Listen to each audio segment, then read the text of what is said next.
Hello everyone, welcome to Daily Prelims Current Affairs brought to you by Neo IAS. Today on 8th September, we have to see Poshan Ma and Poshan Abhiyan, South Asian Women Development Forum, Kofi Connect and Kofi Krishi Taranga, National Mission on Government E-Marketplace, and in our MapEdu program, we have to look at Baratang Island. Finally, we will be having our previous question revision series. Let us go to our very first topic. It is Poshan Ma and Poshan Abhiyan. This month, that is September 2018, is getting celebrated as the National Nutrition Month. That is Poshan Ma. Poshan Ma means National Nutrition Month.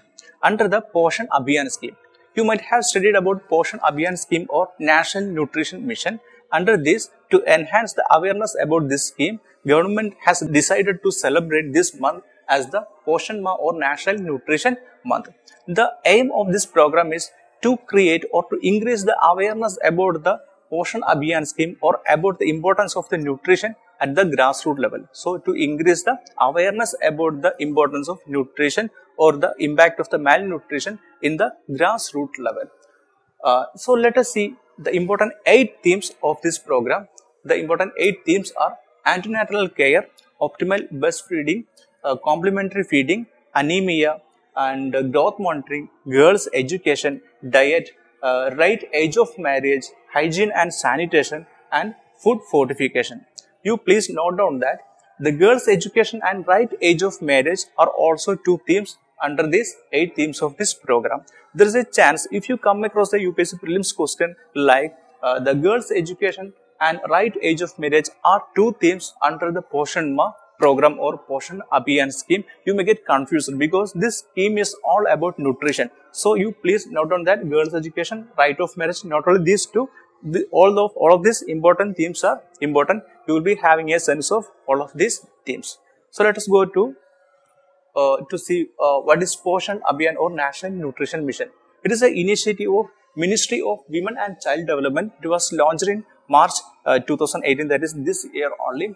The program seeks to address holistically all issues of the malnutrition. So, it is a program to address all issues related to the malnutrition holistically and to reduce the level of stunting, undergrowth, anemia and low birth weight of children.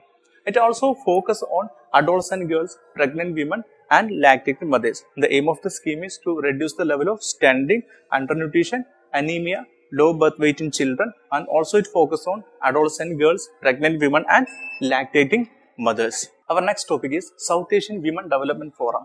Recently, we have seen that the South Asian Women Development Forum has organized the International Women Entrepreneurs Summit 2018 in Kathmandu in Nepal.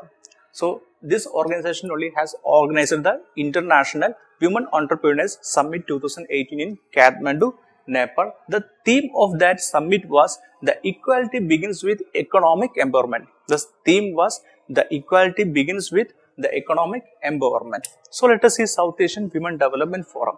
It is an autonomous non-profit organization based in Kathmandu, Nepal, and it addresses the economic issues of the women entrepreneurs in SAARC region. So it addresses the economic issues of the women entrepreneurs in the SAARC region. And another important point is this organization is the first organization working for the issues of the women who has got the status of the SAARC recognized body. So you please note down that it has got the status of SAARC recognized body. It's an important point.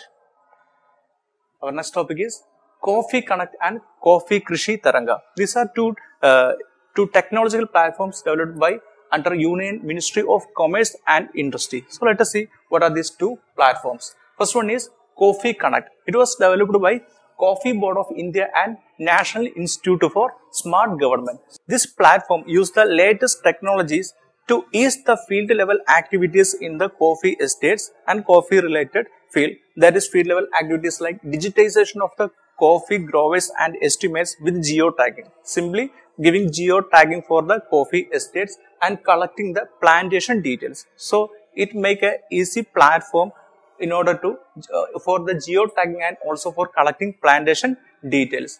And it also enhances transparency in the disbursement of the subsidy. So it also brought up the transparency in the subsidy disbursement and real-time report generation. Let us see Kofi Krishi Taranga. The Coffee Krishi Tarang is another platform developed by Coffee Board of India and Precision Agriculture for Development India Foundation. And it provides customized information and services to increase the productivity, profitability and environmental sustainability. So it's a platform to give customized information and services to enhance the productivity, profitability and environmental sustainability. Our next topic is National Mission on Government e-Marketplace. It is a program to increase the awareness about the government e-Marketplace. We will be seeing government e-Marketplace.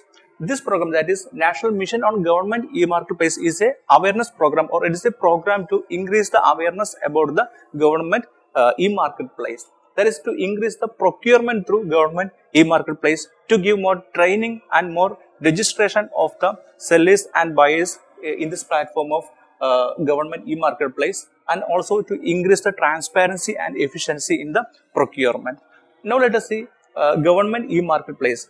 Government e-Marketplace is an online marketplace for the procurement of goods and services by the various ministries and government departments and other agencies of the government. That is, government e-Marketplace is an online platform or an online marketplace. It enables the online procurement of the goods and services by the various government departments, ministries and other governmental agencies. It aims to enhance the transparency, efficiency and the speed of the procurement. When everything being cashless, paperless, it will increase the transparency. So it is the main aim of government e-Marketplace, and also to increase the speed of the procurement and ultimately to eliminate the corruption. Now let us go to our map aided program. Today we have to locate Baratang Island. It is an island located between the South and Middle Andaman. So you please locate on your map. It is an island which is located between South and Middle Andaman. It is having mud volcanoes and limestone caves. The limestone caves in this islands are famous. So it is having mud volcanoes and limestone caves. And you should notice another fact, that is Andaman Trunk Road. Andaman Trunk Road is a road from Port Blair to this island. This road, that is Andaman Trunk Road, has been appeared in news because of its impact on the Jarawa Tribal Reserve. So due to its impact on this Jarawa Tribal Reserve, this road was closed. So you please note down this fact also, that is the Jarawa tribe belongs to Andaman Islands. The final session is Prelims Question Revision Series. Today we have a question from Prelims 2016 related to international affairs. Which of the following is not a member of Gulf Cooperation Council? So we have to select which is not a member of GCC or Gulf Cooperation Council. Gulf Cooperation Council was established in 1981 in Riyadh, Saudi Arabia. It is a political and economic alliance between 6 countries, 6 Middle Eastern countries. So let us see which are those 6 countries. They are Saudi Arabia, Kuwait, the United Arab Emirates, Qatar, Bahrain and Oman. So these are the 6 countries of Gulf Cooperation Council. So we can now answer this question. Iran is not a member of GCC. So the correct answer is A. Iran is not a member of Gulf Cooperation Council. Now we have completed all important topics for today. Thank you for watching this video.